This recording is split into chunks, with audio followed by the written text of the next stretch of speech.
Empezamos con la primera charla, que es Brecha Digital en España. La va a presentar Livia García Faroli, que es profesora de Derecho y Estado y Sociología en la UMA, y va a hablar efectivamente sobre la brecha digital y lo que supone para esta sociedad, que además yo creo que en verdad en la pandemia no hemos dado todavía más cuenta de lo que supone la brecha digital. Le dejo la palabra. Muchas gracias. Bueno, pues buenas tardes a todos. La verdad es que estoy muy contenta de estar aquí. Además, esta tarde hay más gente que el año pasado. Estábamos recordando que el año pasado, con la pandemia todavía dando coletazos y las mascarillas, había menos gente. Entonces, ya que venimos aquí, nos gusta ver a gente que no son nuestros colegas. Aún así veo a una colega por ahí que no tiene suficiente con verme en los congresos, que viene a verme también a la Noche Europea.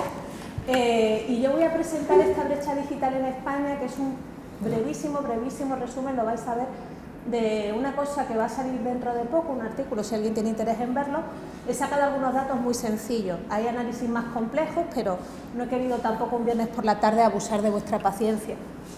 Esto está financiado por dos proyectos, uno del área de Sociología, que es a donde yo pertenezco, yo soy profesora titular de Sociología, y una del área de Periodismo, compañeros con los que colaboro habitualmente porque también doy clases en la Facultad de Ciencias de la Comunicación.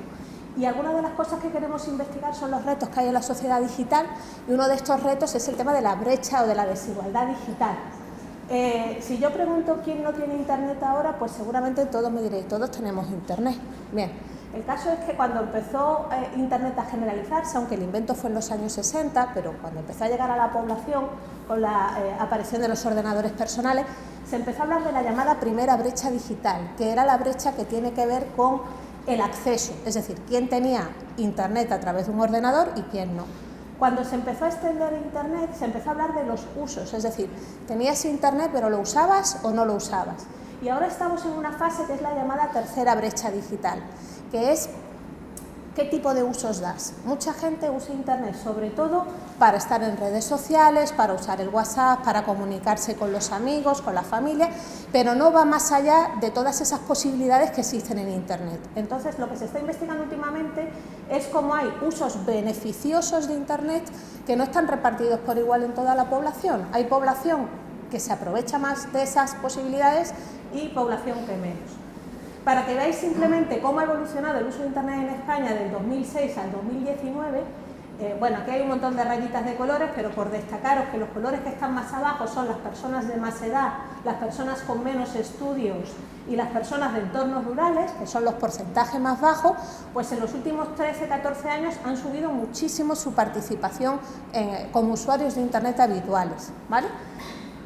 Los que están más arriba ya están más arriba desde hace bastante años, gente con estudios superiores, gente de las capitales, de grandes poblaciones, etc. Pero lo que se observa es eso, que prácticamente hoy en día el uso de internet está bastante generalizado, incluso entre población que hasta hace poco no tenía mucho acceso a internet. Y una cosa, simplemente por el tema de que el género es una cosa que en la Universidad de Málaga nos interesa mucho, la brecha de género, es decir, la diferencia entre hombres y mujeres en el uso de internet se ha ido disminuyendo en los últimos años, y solamente se observa cierta brecha en la población de más edad. Entre la gente joven y la gente de mediana edad prácticamente ya no hay brecha en el uso de internet, sí en el tipo de uso beneficioso, como ahora veremos. Entonces, bueno, ¿qué queríamos hacer aquí? Pues ver cuáles son esas diferencias en los usos beneficiosos. Para eso tenéis aquí una tabla, hemos creado tres índices de uso beneficioso. Uno tiene que ver con la formación, es decir, usar internet para formarte y por tanto para mejorar tus posibilidades relacionadas con tu vida, ¿no? Si tienes más formación.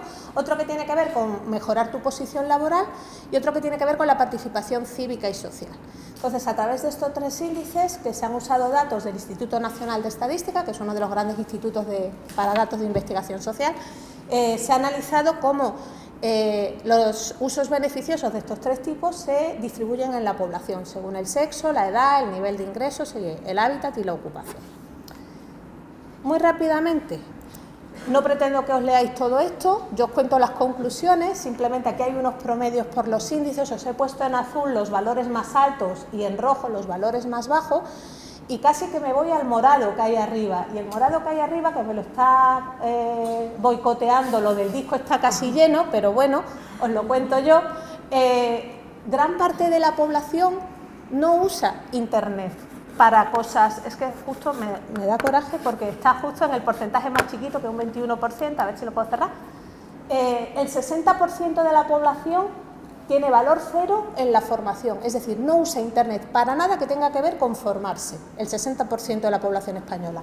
El 70% no lo usa para mejorar sus posibilidades laborales. Y lo que sí está más extendido, porque solo el 21% no lo usa, lo cual quiere decir que el 80% sí lo usa, para informarse de temas de política o participar en diferentes tipos de actividades relacionadas con la participación social y política.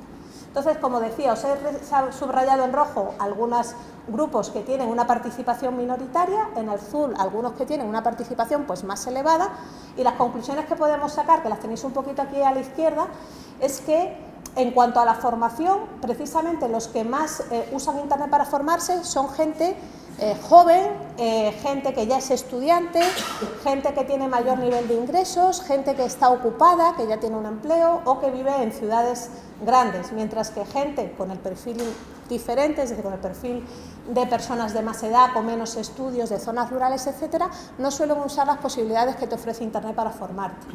En cuanto al tema del empleo, pues sobre todo son la gente que ya está mejor posicionada en el mercado de trabajo, con ingresos más altos, estudios universitarios, quien usa más Internet, aunque también es cierto que personas desempleadas o con ingresos bajos están por encima del promedio. Y cuanto a la implicación cívica y política, hay dos tipos de hipótesis, que es esto de, yo no quería poner teoría, pero bueno, teoría de refuerzo y teoría de movilización es básicamente que algunos investigadores piensan que Internet lo que hace es reforzar a los grupos que ya participan más en política, y los datos sobre hombres, los hombres participan más en política que las mujeres en general, personas con estudios altos o con ingresos altos, pues parece que le dan la razón a esta teoría del refuerzo. Pero también hay una teoría contraria o complementaria, que sería que con Internet movilizamos a sectores de la población que no están interesados en política.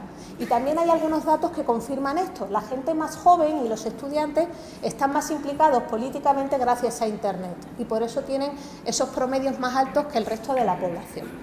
Y como conclusión, bueno, pues básicamente se está produciendo lo que se llama el efecto el rico se hace más rico. Otra vez me hace chantaje y boicot el disco lleno. El rico se hace más rico es la idea de que los que ya tienen una posición privilegiada siguen aprovechando más Internet que los que están en desventaja social. Luego van incrementando cada vez más pues su capital social, su capital económico, su capital cultural, educativo, etcétera. No es que Internet genere de por sí la desigualdad, pero el hecho es que pone en marcha una serie de mecanismos de exclusión social, porque los que no se aprovechan de esos usos beneficiosos acaban más excluidos.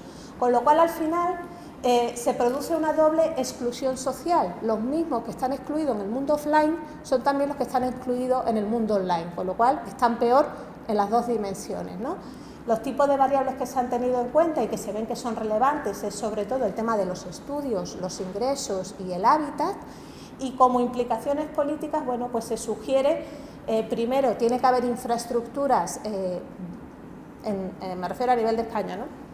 Infraestructuras que permitan un acceso a Internet bueno, con banda ancha, con velocidad, etcétera, en los entornos rurales, que son uno de los entornos donde menos se beneficia a la gente de esos usos beneficiosos. Después, hace falta que los precios sean asequibles y, por tanto, si hay colectivos que no llegan a tener Internet o no tienen una buena cobertura de Internet por los precios, pues que haya subvenciones, igual que subvenciones para el sector eléctrico, por ejemplo. Y, por último, sobre todo, hay que apostar porque la gente sepa todas las posibilidades que tiene Internet, y para eso hace falta la alfabetización digital. Entonces, los colectivos que no confían en sus propias capacidades. Hay una parte psicológica también muy interesante. Muchas de las personas que usan menos Internet es que creen que no son capaces de usarlo para cosas más complicadas. Entonces tenemos que llegar a ellos y demostrarles que sí que pueden ser capaces de sacar más provecho de Internet del que están sacando hasta ahora. Y bueno, yo con eso termino, espero no haberme alargado demasiado, y ya digo, el mes que viene aparece este artículo, que además se puede consultar en abierto, quien quiera, tenga curiosidad lo puede leer. Muchas gracias.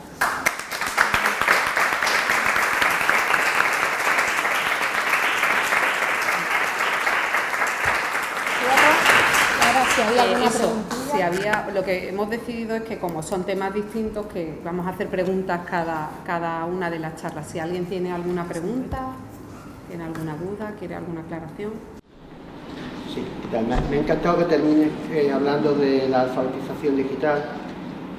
Yo trabajo en la biblioteca universitaria y bueno, uno de nuestros pilares es la formación en competencias informacionales y mediáticas y digitales, ¿no? Entonces no sé si en el estudio planteáis, os quedáis, digamos, en la necesidad de alfabetizar o planteáis posibilidades de alfabetización, es decir, cuáles serían los agentes que pueden favorecer esto, ¿no? Desde mi punto de vista, las bibliotecas deberían de jugar un papel fundamental, desde las bibliotecas escolares, que están prácticamente dejadas de la mano de Dios, como quien dice, y funcionan, aunque en Andalucía hay una cierta legislación y una cierta organización, pero funcionan más bien por el voluntarismo del profesorado de los institutos, de los colegios, ¿no? La biblioteca pública y la universitaria.